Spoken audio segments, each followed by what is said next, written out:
procedió a hacer una esternotomía media, la cual es una incisión en el centro del tórax con una sierra eléctrica dividiendo en dos a lo largo del esternón, que es el hueso en el que se unen las costillas en el centro del pecho.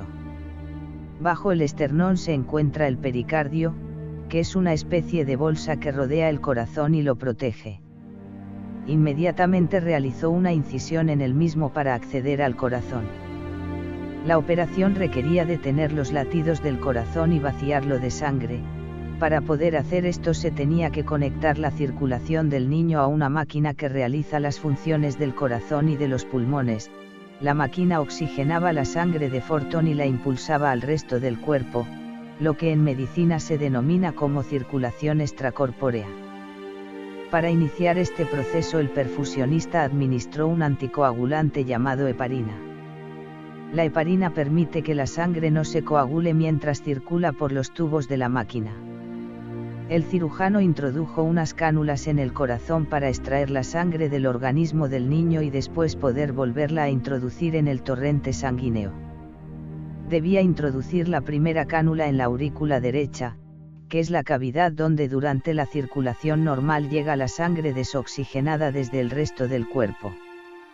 A través de la cánula se envía la sangre desde la aurícula derecha a la máquina de circulación extracorpórea, y ésta la oxigena. Además de oxigenarla, también la enfría.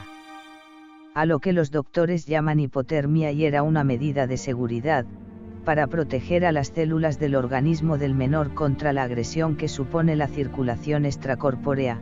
Solo era necesario enfriar la sangre para que la temperatura del niño fuera de unos 32 grados.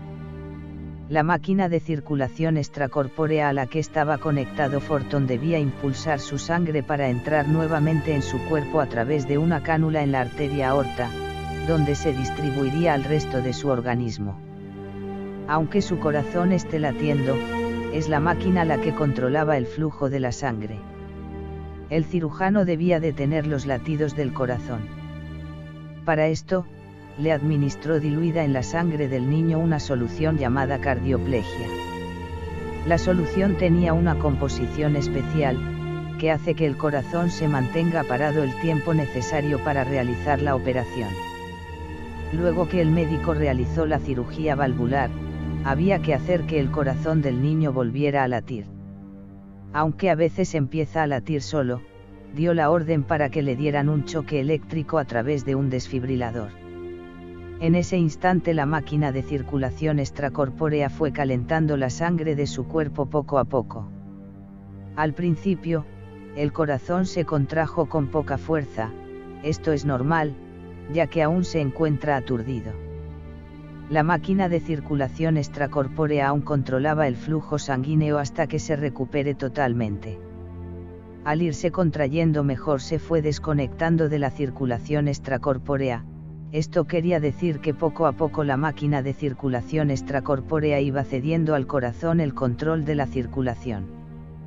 Una vez que el médico cirujano comprobó que el corazón funcionaba perfectamente y era capaz de mantener constantes hemodinámicas estables, procedió a retirar las cánulas que lo conectaban a la máquina de circulación extracorpórea.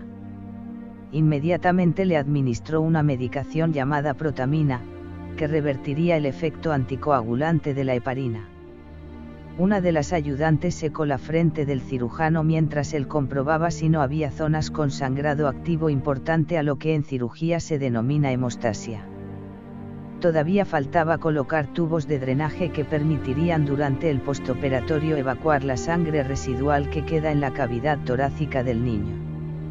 Los drenajes tenían la finalidad de evitar que la sangre se acumulara alrededor del corazón. También colocó unos cables de marcapasos temporales. Estos cables iban conectados a un generador de marcapasos externo. El doctor lo consideró necesario, por si el corazón latía demasiado lento durante el postoperatorio. Una de las enfermeras esperaba la señal del doctor para proceder a cerrar el esternón del niño. Finalmente, el doctor miró a la enfermera, era el momento de cerrarlo. Para esto ella debía aproximar el esternón mediante unos cables de acero que lo anclan. Estos son totalmente inocuos y permanecerían de forma definitiva en el niño. Por último, se sutura el tejido celular subcutáneo y la piel. Cuando la enfermera estaba terminando de suturar el cuerpo de Forton ocurrió algo inesperado con lo que pocas veces se habían encontrado. Forton despertó observando a los enfermeros con sus cubrebocas a su alrededor, sintiendo en su pecho las suturas de la enfermera. Preguntó: ¿qué me hacen? El anestesista, temiendo que era un niño, no había aplicado demasiada anestesia y esto hizo que Forton despertara antes de finalizar toda la cirugía. La enfermera solo se le ocurrió decir: son unos mosquitos que te están picando, no te preocupes, ante la mirada de todos los presentes en la sala de cirugía. Forton observó el aparato instalado en la pared frente a él y luego escuchó un sonido que se repetía constantemente como una alarma de despertador. Se inclinó hasta donde pudo para mirar detrás de él, entonces vio al Dr. Sayed con su cubreboca y sus guantes. Alcanzó a ver un monitor donde se podía ver la imagen en blanco y negro de su corazón latiendo y una flecha en color rojo señalando hacia el corazón. Volvió a mirar a la enfermera que le hablaba. Uno de los enfermeros procedió a apagar el marcapasos y Forton sintió una descarga eléctrica que venía de la punta de los dedos de sus pies y salía por su boca. Levantó su cuerpo de la camilla hasta su cintura del impacto para luego caer nuevamente sobre la camilla, donde antes de perder el sentido escuchó a una de las enfermeras decir: pobre niño. Forton nunca supo cuánto tiempo estuvo inconsciente después de salir de la sala de cuidados intensivos. Al despertar en la recámara del hospital abrió sus ojos, vio que lo observaba una mujer, la cual era hermana de su padre, que se había mantenido cuidándolo hasta que él despertara. Las siguientes semanas fueron de recuperación sin problemas. Forton le pedía a su madre que le llevara revistas y periódicos para cuando estuviera solo poder mirar las figuras y las fotos. Entonces su madre le preguntó: ¿periódicos para qué, Forton, si aún no sabes leer? No importa, mamá, cuando vengan a visitarme yo les preguntaré qué dice cada palabra. Una tarde el padre del paciente le llevaba un rompecabezas en una caja y se quedó admirado que el niño tenía regados en su cama revistas y periódicos, los cuales observaba detenidamente. Forton, ¿tú ya sabes leer?, le preguntó su padre. No, papá, pero ya sé algunas palabras. Siempre que alguien viene le pregunto qué dicen. El pequeño Forton estuvo 6 meses internado en el hospital. Así fue como entró un mes tarde a primer grado de primaria, en un colegio en el poblado a las faldas de la montaña donde vivía con sus padres en aquella cabaña, pero eso no le impidió pasar con buenas notas al siguiente año escolar. El tiempo pasó sin complicaciones en su salud. La operación realizada por el Dr. Sayed había sido un éxito y el joven era llevado periódicamente para sus evaluaciones médicas. Cuando cursaba el 3er año de primaria, la directora del plantel organizó un concurso de búsqueda de palabras en diccionarios. La maestra de Forton lo envió en representación del salón. Forton alcanzó el primer lugar en el concurso y como premio recibió un bonito diccionario de regalo de manos de la propia directora del colegio. 1972. Con la nueva Constitución de 1972 se le da prioridad al sistema social sobre el económico, dentro de la filosofía de la época, de estado de bienestar social, y le permite al Estado panameño incursionar en la economía mediante inversiones en actividades comerciales dentro del concepto de Estado desarrollista. 1973. Después que se restablecieron las relaciones entre Panamá y Estados Unidos en marzo de 1964, el camino a un nuevo acuerdo que sirviera los intereses de ambas naciones fue marcado por varios hitos de importancia histórica para la nación. El 15 de marzo de 1973, el gobierno panameño logró, mediante invitación formal, convocar en Ciudad de Panamá una reunión del Consejo de Seguridad de la Organización de las Naciones Unidas, la ONU, para discutir la causa panameña sobre el futuro del Canal de Panamá. La resolución final de apoyo a la causa panameña era respaldada de manera positiva por 13 de los miembros del Consejo de Seguridad. Estados Unidos votó en contra de la resolución y el Reino Unido de Gran Bretaña e Irlanda del Norte se abstuvieron. A inicios de mayo de 1973, el presidente de Estados Unidos, Richard Nixon, definía su política hacia América Latina en los albores de su segundo mandato. Aunque Forton entró a primaria un mes tarde a clases, esto no le impidió pasar a segundo grado sin problemas. Al paso de los meses había olvidado la operación y su rendimiento tanto físico como escolar era el de cualquier otro niño del colegio y así pasó un segundo grado sin novedad.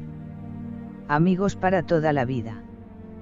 Forton cursaba el tercer año de primaria, la maestra del salón tuvo que abandonar la escuela a mediados del año y el colegio tomó la decisión de unir los dos únicos salones de tercer grado en uno solo.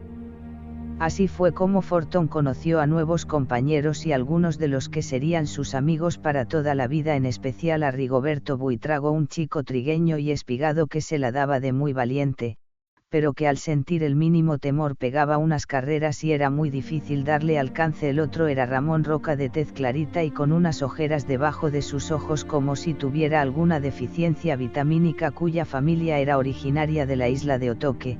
Ambos vivían en poblados cercanos a Forton, así que casi siempre se iban juntos de regreso a casa después de clases.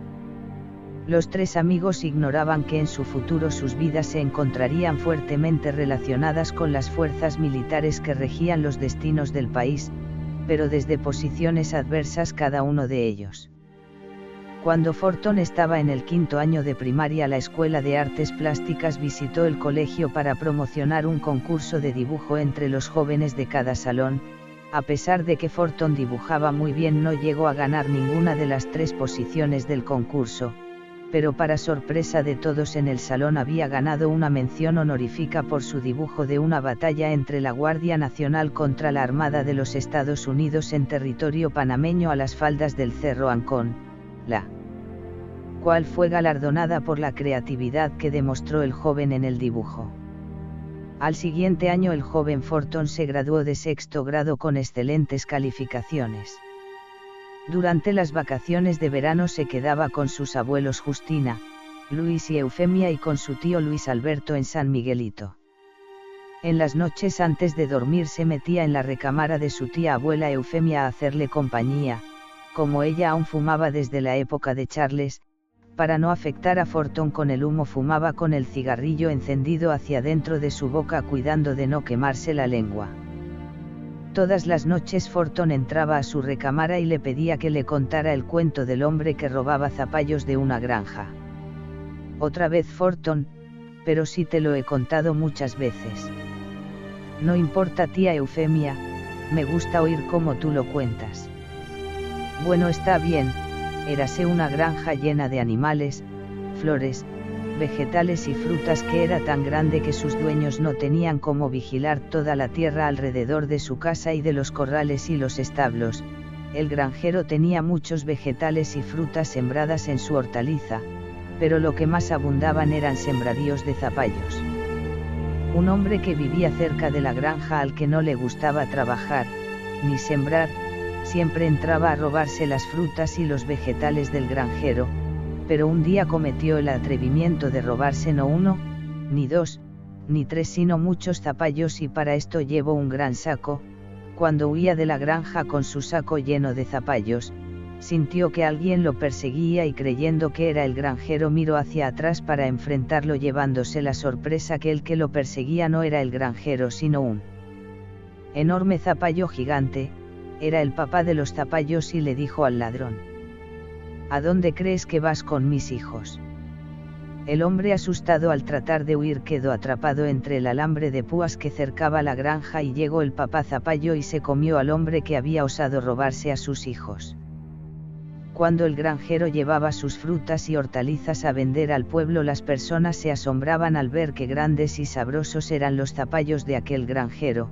Lo que los habitantes del pueblo ignoraban era que el abono para unos zapallos tan grandes era el cuerpo del ladrón que estaba bajo tierra. Para cuando Eufemia terminaba de contarle el cuento al niño, ya éste se había quedado profundamente dormido y entre ella y su tío lo llevaban a su cama.